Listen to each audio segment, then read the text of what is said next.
Sizler bu bir halta Elnur'un güreşine koyup nemi tayyorlab qilyapsizlar yana. Tosh qozonni to'la qilmaydigan nima? Ben to'pan qilmay bugun, vallahi. Ya opam bilmaydigan tomoqlarni qilasiz ha.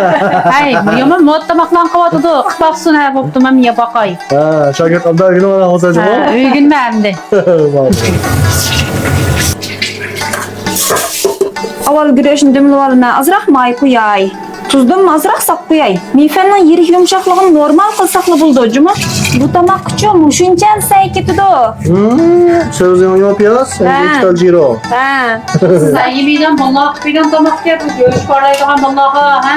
Shunda Akaslar ustamdan yuvotay. Oy, bo'ldi, men o'zim nima. Bu shogird o'g'ay qilib Oy, yo'q bo'ldi.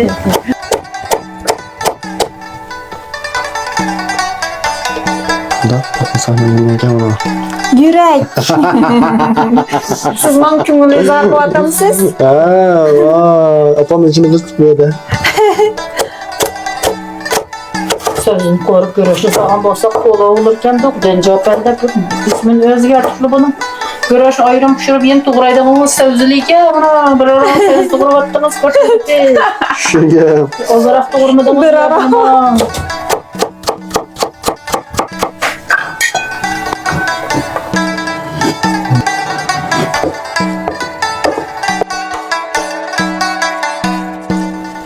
Güreşin çoğuntalange itiku, bize muzul tolay. Aytganiga pishga to'g'ay go'sht don. maynoqlar yegim kelyapti mana o'xshatda. Mana quruq güreş kimlar do'stlar bormi o'xshab? Yana. Ha. Anların güreşin pishasi shunda qurab pishidi qana. Teyze ha. Ona do'stlar kuyib bir şey kapsizlar. Mushu tomoq o'xshaydi deganlar yurashani biz qo'yamizlar, unutqanmangizlar juma.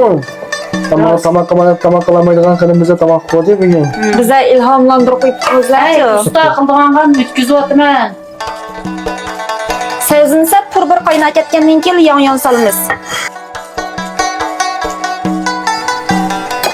Mifengi tuxumning serig'idan to'tni aralashtirib olmayjimi? Güreş engi damdan pishidi. Men degan ishsiz bu tomoqniki. Nafsim kabi mutlaqo beoram qo'yib bu tomoqniki oddiyligi.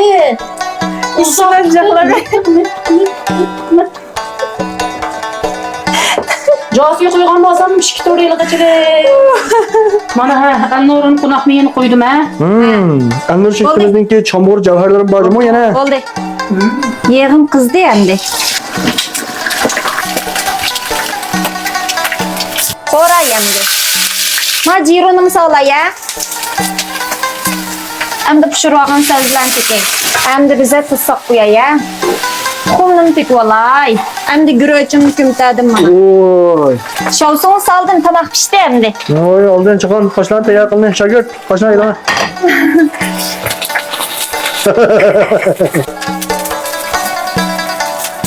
Oy, yo, ishqilib. O'qishib bugun juma bu tomoqni. Qaldimmi? Katta juma, men qoyil oldim sizga. Do'stlar, o'ylaysiz, ha? Yomon isil tomoq oldi-ku bu. Vallahi yomonlimroq do'stlar.